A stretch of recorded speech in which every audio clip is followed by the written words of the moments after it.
Let's see it.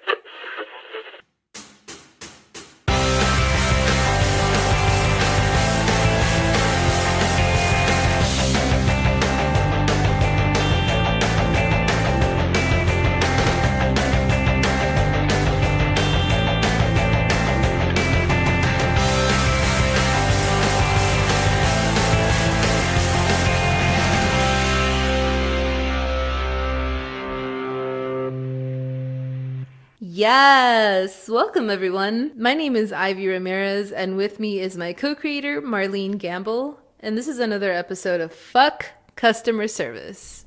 Have you ever been stuck in traffic? You got your coffee, you're on your way home, and then all of a sudden, your stomach gives you that warning gurgle? And you know your body, right? You know that's your warning. Usually it's just like a gas pocket or something and you'll burp and you'll be fine. But if it's that one that literally gurgles and then you feel it drop, you know you're in a heap of trouble if you don't get going. And then the anxiety starts to set in. Like, I'm in traffic right now. Like, we are not moving. You like start sweating bullets, like yes. You don't know how you're gonna get out. You get that bone how chilling. It's gonna get out. Yeah. Bone chilling anxiety. And then you just hype yourself up so bad. And you're just like, I gotta go. And you just start gripping that steering wheel like, oh my God, I am gonna shit myself. Like, today is the day shit's gonna happen. And not in a good way. Some serious shit is gonna happen. So serious. It's gonna be a mess. Yeah. Every time I see somebody just barreling down the highway, I'm like, they gotta shit. Like, that's my first thing. Like, they're not late somewhere. Like, they need a toilet. Right.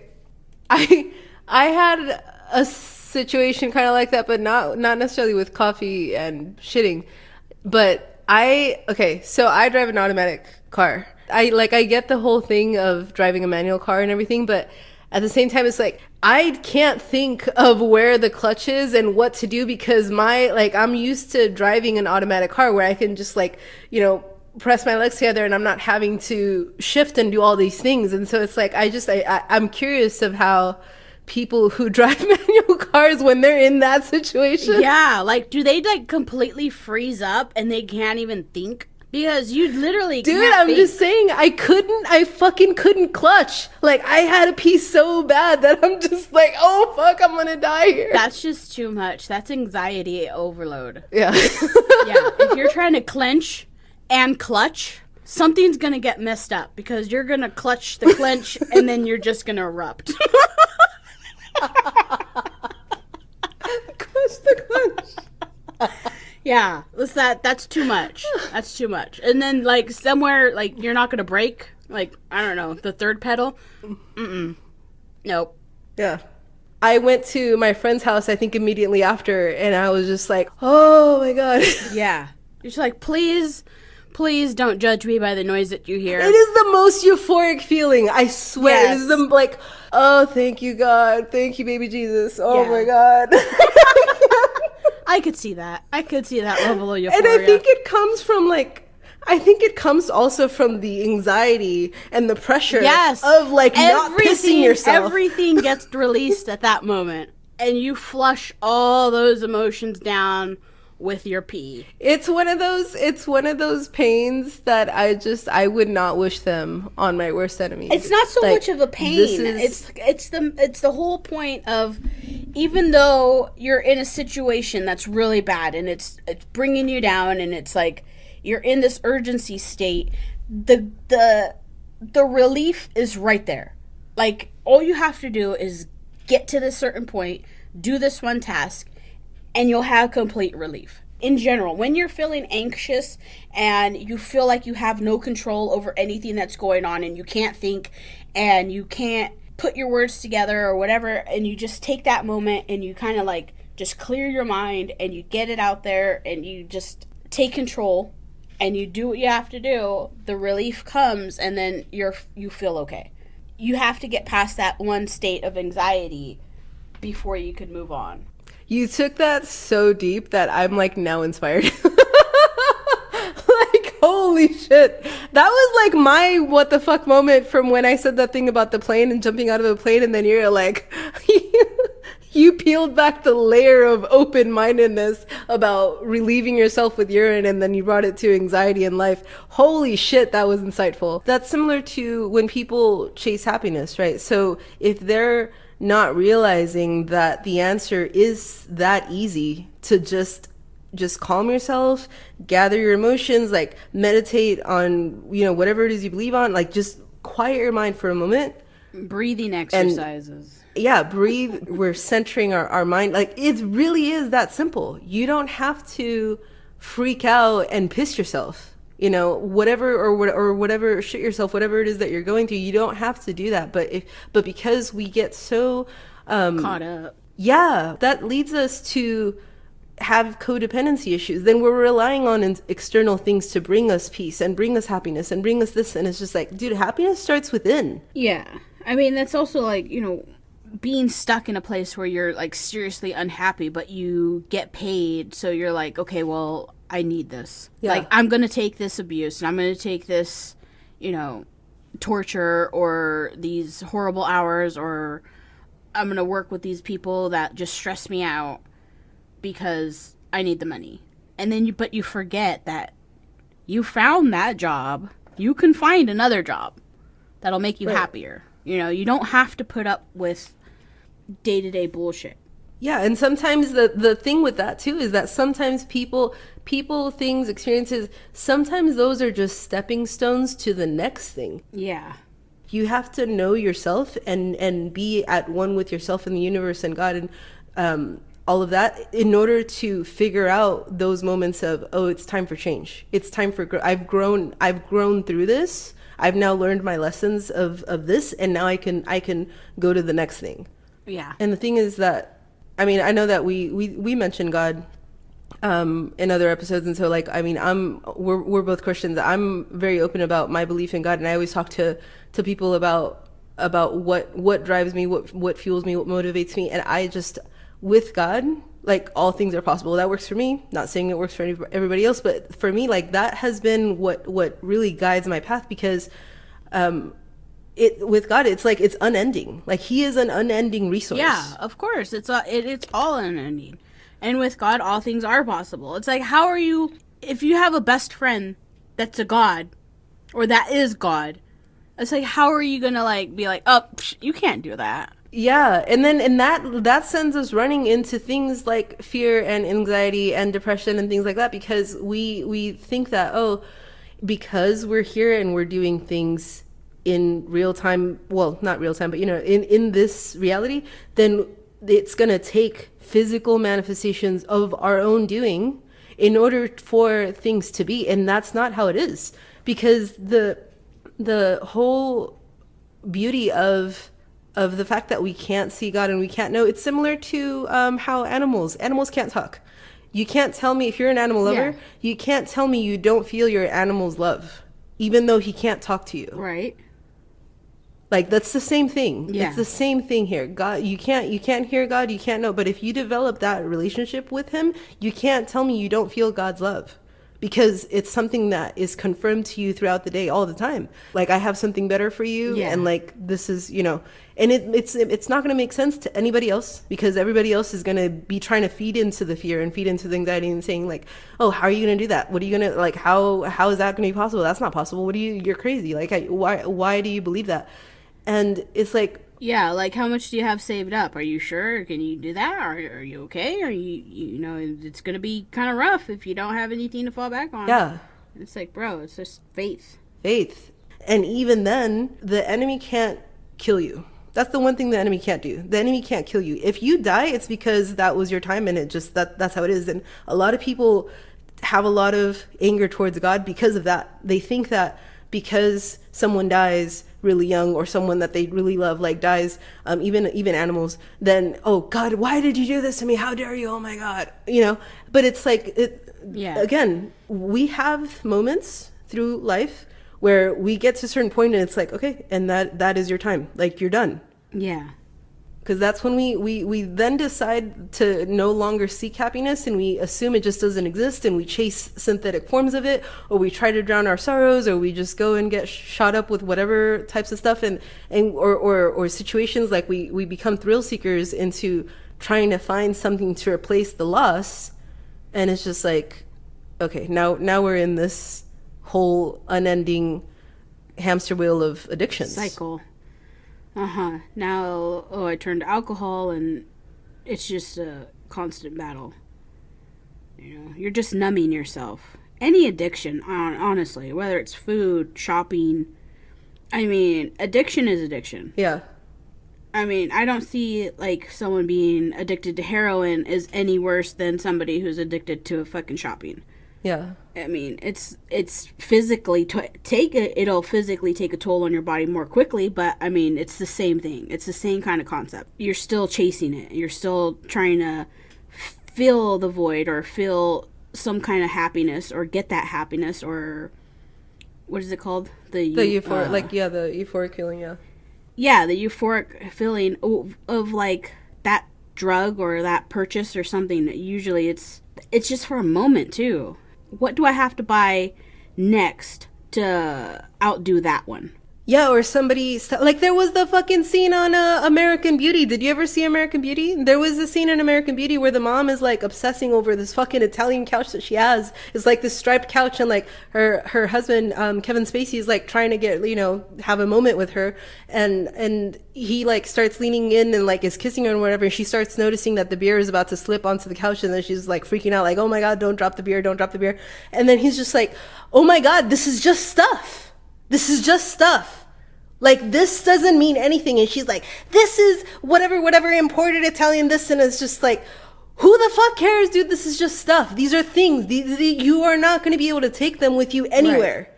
Does it make your experience better? Sure, again, to an extent, you feel a little better for the luxury or the convenience that you now have because of these things.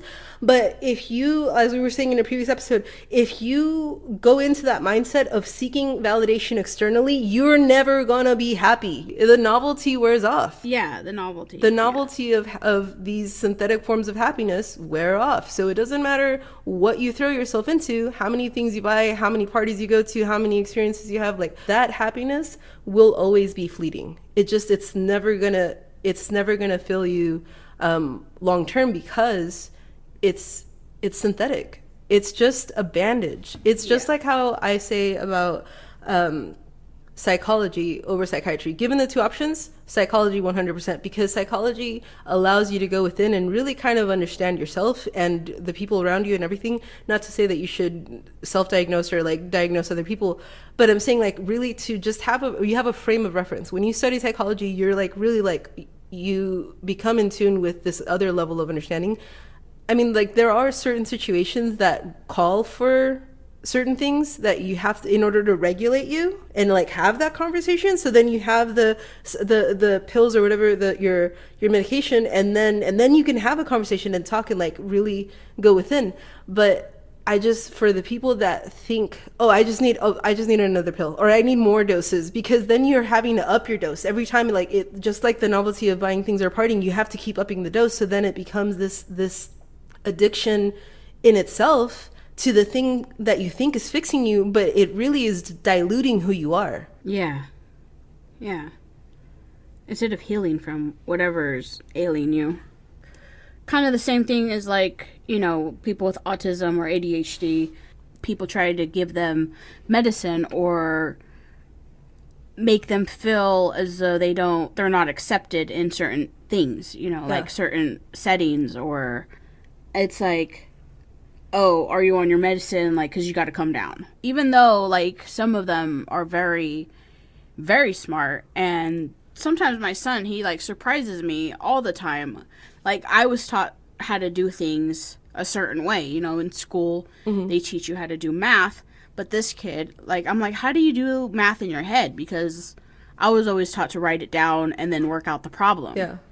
And he's just like, oh, well, you just put the tens together, then you put the ones together, and then you get your answer. And I'm like, yeah, but how do you do that? Like, how does that work? Like you have a calculator in your mind. Yeah, I think I Control-Alt-Deleted my brain like many times. And I don't know where I put that, or I'm like, just factory reset. Just delete all of it. Just wipe it out. Just delete it all. You're starting a new job. Delete all this shit. Now you have room to learn what you need to learn. Yeah. He's just telling me, oh, it's just mental math. Like it's nothing. And I'm not talking about just like 1 + 1 over here. I am talking like large numbers. Yeah. He's 8 years old, but I mean, like, he's usually the larger number, like, he'll multiply it really fast, and I know when he goes too fast, he won't get it. But it's like he'll be within like at least 20 plus or minus. Yeah. But I mean, they want to give him pills and stuff just to like so he'll sit still, and I'm like, just to have somebody like complacent or like somebody fucking zombied out in the corner, you're gonna kill his spark. Yeah. It's one of the things where like we develop habits to the idea that we need these things to function, to exist in order for us to be normal, quote unquote normal. I mean, whatever that is, I don't know. I always find it funny when people use that term. They say, "Oh, they're just not right. They're a little off. They're a little this," and it's like, what is normalcy? I don't even know what normalcy is. What does that look like? Because to me, when you're an abstract person, you are, like you said, you are so intelligent, so creative, so like you're able to do things that there's those TikToks that we share with each other about like artists that they're like painting all of this stuff and like doing these like perfect lines, and they're close together lines, like all of these things or calligraphy or things like that. And I'm like, how do you know where that's going to intersect? And you're doing it flawlessly. And it like flows into each other. Like, it's not that I hate it. I like to draw and I like to paint and I like to do things, but it's also like, how do you draw a W and then start like 2 inches to the left and then end up turning that W into like a heart? It's like, how did you know that's where it was gonna go? Like, did you see that mentally, that picture, project it, and then like you're just tracing it? Because that's exactly what it looks like. Like, they know where to put the pen to like trace it down and then make this awesome picture. And it's just like, ugh. And then the writing, the calligraphy, like you said, I mean, those is just, I hold my breath the entire time. Like, I forget to breathe. Yeah. I straight up forget to breathe when they're doing that cursive. I don't know what it is, but I'm just like about ready to pass out. I'm like seeing triple, and I'm like, just breathe. They're not going to mess up. I mean, they're doing it in pen, but it's just like, okay, the anxiety is there. Yeah. And it's like, yeah. And then it's not till we're older, you know? I feel like now that we're older, we take the time to like, oh, I do like to paint, so I'm gonna start painting, you know? Like, we give ourselves that free time, but in reality, we should be doing that all the time. Yeah. All of that was unlocked once we had quiet time with ourselves to center our mind. And again, whatever you believe in, whether it's God or the universe or anything, it could, like, you know, I'm not here to say only believe in God. If that's not what you believe, then whatever. But find something that is greater than you. Because if you think that your reality just consists in you and you're the only one that can do whatever, then when you can't, that's a lot of pressure. When you feel like you can't, that is a lot of pressure, dude. Like that is some serious, like, I'm gonna now try to kill myself because I can't. Like, holy shit. Right. Like, I have no other option. Like, I have no other way out of this. And that's sad because some people, they feel that way because they don't have that, you know, connection with God, or their family doesn't, you know, believe or practice or anything like that in a higher power. They just say, no, this is what you got to do. When you're 18, you got to leave or whatever, you know? That's just human nature. Go, get out. Yeah. I had this this post of on my Facebook feed where it's this guy who he's cutting himself. He's slicing his arms, like, not necessarily to commit suicide, but he's like slicing his wrist areas, and he's like all distraught, like his face is just like in pain. And then in the mirror, there's like a demon next to him, and like watching him like do this and be like, oh yeah, like do that, like yeah, that's exactly what you need to be doing, like, you know, cut yourself more. And then but in like the setting himself, like in the bathroom himself, like there is nobody there. So it's like this thing that we have in our mind where it's just like, first of all, in order for the devil to exist, then that means God exists.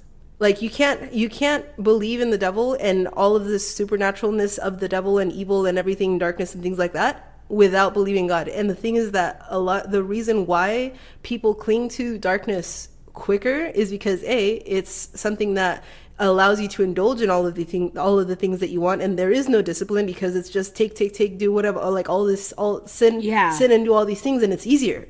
Whereas to choosing the path of God and choosing light, it's like, okay, we're going to learn self-control. We're going to learn to not feed into all of these conveniences. We're going to like, and it's this whole like trying to walk a straight path in an uneven reality, and it seems impossible. Yes, it feels harder. Yeah, you're dead on that.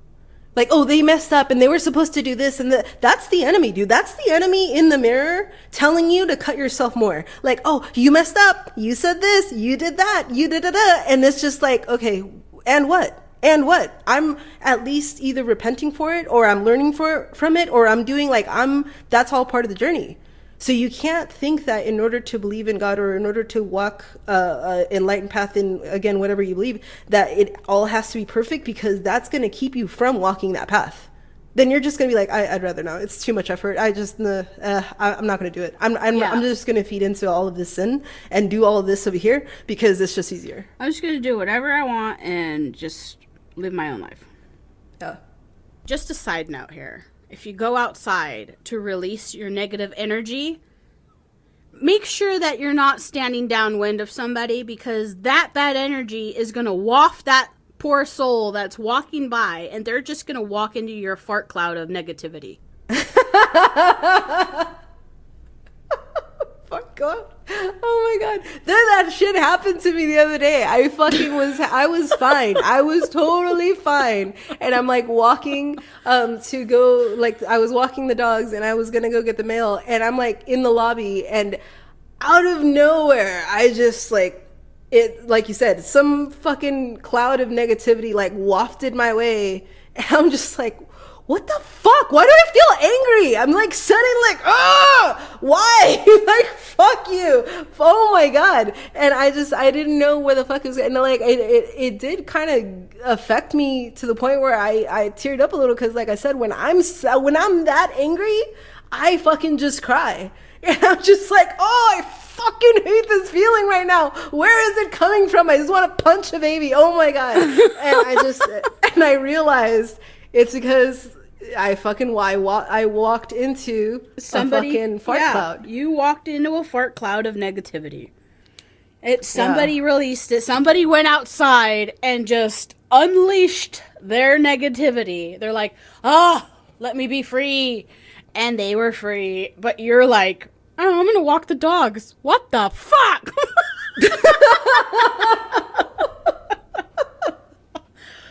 Like, why do I feel this way? Yeah.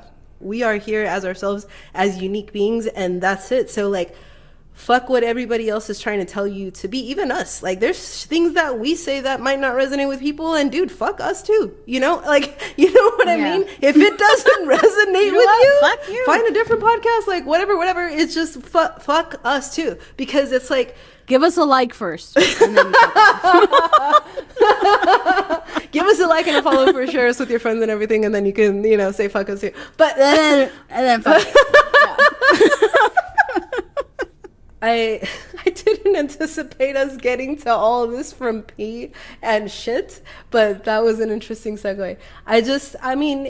But it is true. It's like you were saying, it's that relief of like, when you have all of these nerves and all of this anxiety and all of these, like, you're blocked. You're literally blocked mentally, emotionally, like you are blocked from not being able to just release.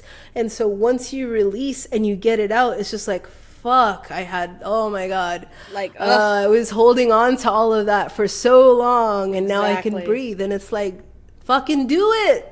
Talk. Do it. Say the words. Oh my god. What was that fucking Shia LaBeouf? He had that. It was like, just do it. Nothing is impossible. Just do it. Oh fuck.